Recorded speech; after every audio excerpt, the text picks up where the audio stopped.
Hi, I'm Mark Mancini with VRBO Outstanding, and this week's episode is on all the things Airbnb is doing wrong.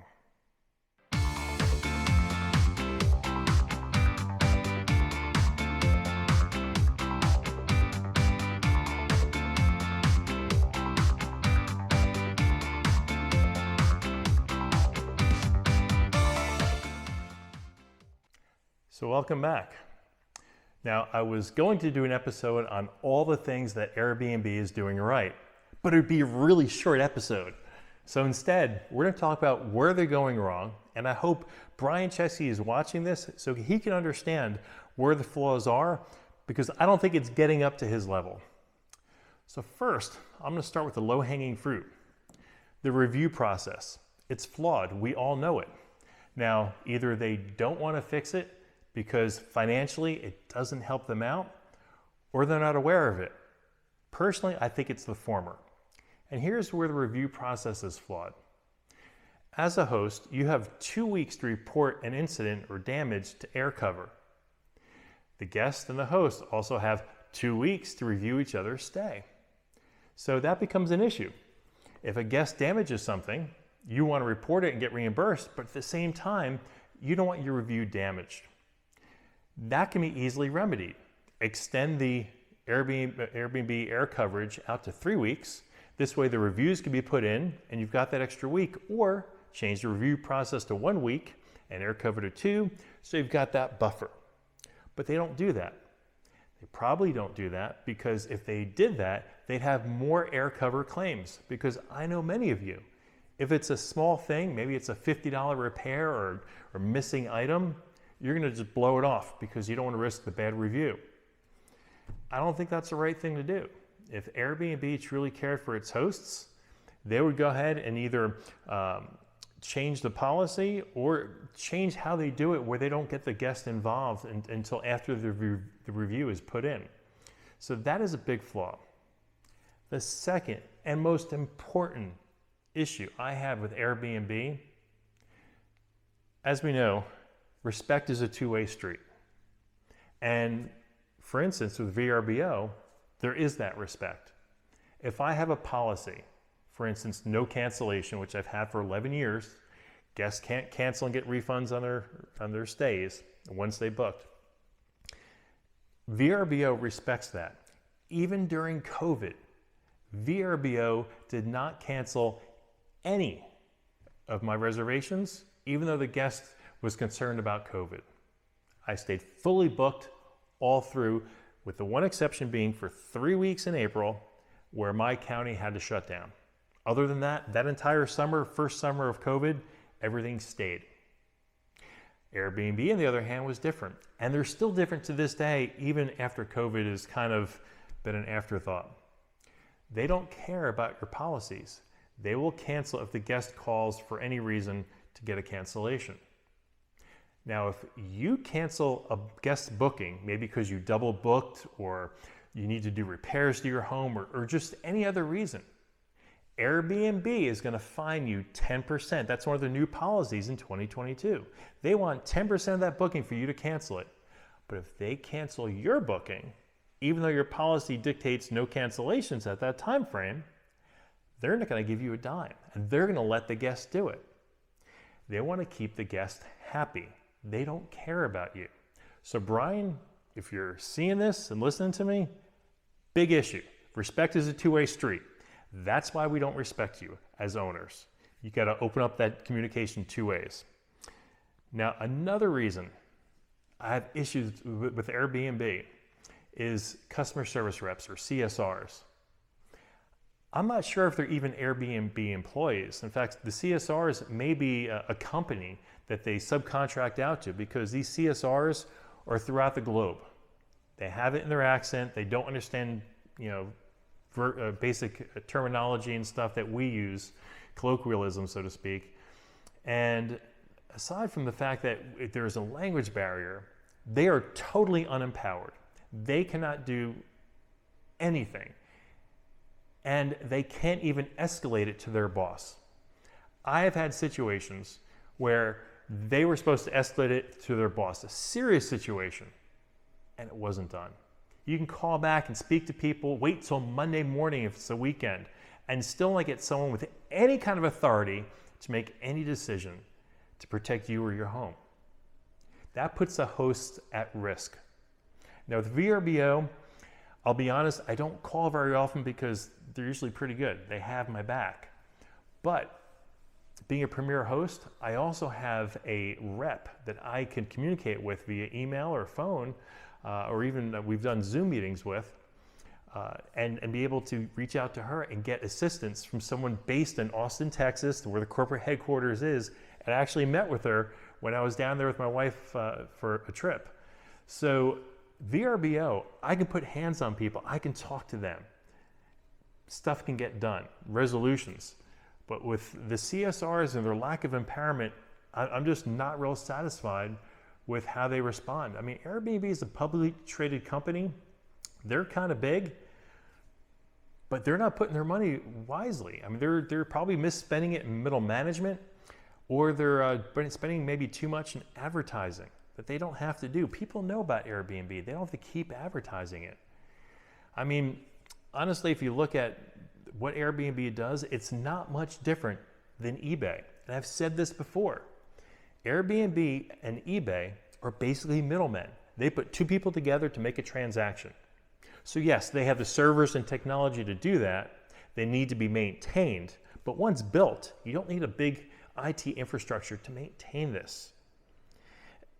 Okay, they've got marketing and advertising, but how big is that? Why can't they empower a tiered level of support? So if you need to speak with someone to understand a situation, you can effectively get an answer. Now, I do think there's some type of mismanagement with the levels of Airbnb because communication within the organization just doesn't seem to flow. And you might say, Mark, what do you know about mismanagement of a publicly traded company? Well, guess what? I was the senior vice president of a publicly traded company. So I kind of know a thing or two, Brian. The company is not tiered properly to properly get the answers to the guests and the hosts to satisfy issues that are coming up, whether it be safety or concerns or situations that a customer service rep in another country simply cannot handle. That is why we have issues with Airbnb as hosts. Two more things. One is on technology. For years, VRBO has offered a place to upload a video as well as a 3D tour for your home listing. These are great. There's no issues now with guests coming here and going, this place wasn't what I expected. Well, if you don't furnish a Matterport 3D tour or a video of your property, yes, you're gonna have the guest from Airbnb who arrives and this isn't as advertised, and then they give them a full refund and the host is left with an open week or an open stay. But VRBO sees this and they've known about this for years. They don't want there to be any confusion. So aside from the 50 pictures, you can add a Matterport 3D tour and video, which I have done for years, and it works great. So guests have no question about where the bathroom is, how many bathrooms, is it a tub, is it a shower? They know exactly what it is if they've gone through your listing. Finally, and this is the big one, Airbnb is too quick to suspend accounts. They do it with one side and not the other. So here's an example. All a guest has to do is say, there's cameras here, I wasn't told about it, or they can lie and say there's a camera inside the house. Or a neighbor can say, there's parties going on at this Airbnb, it should be shut down. They will take that person's word, okay, and they will not reach out to the host and verify anything. They will just suspend your account, lock out all of your bookings. That kills your revenue. And then you have to fight to try to get back on. You are guilty before being proved innocent. And this is America, Brian. We don't do that here. Maybe in San Francisco, but not the rest of America, okay? This is an issue. I've seen too many people have their listings closed down. Now, if you're running a PMS system and you're downloading all of their information, you can probably reach out to the guest and maybe get them to book direct, which again is in violation of Airbnb's policy, but they just locked you out of all your bookings. They took your money. This isn't right, Airbnb.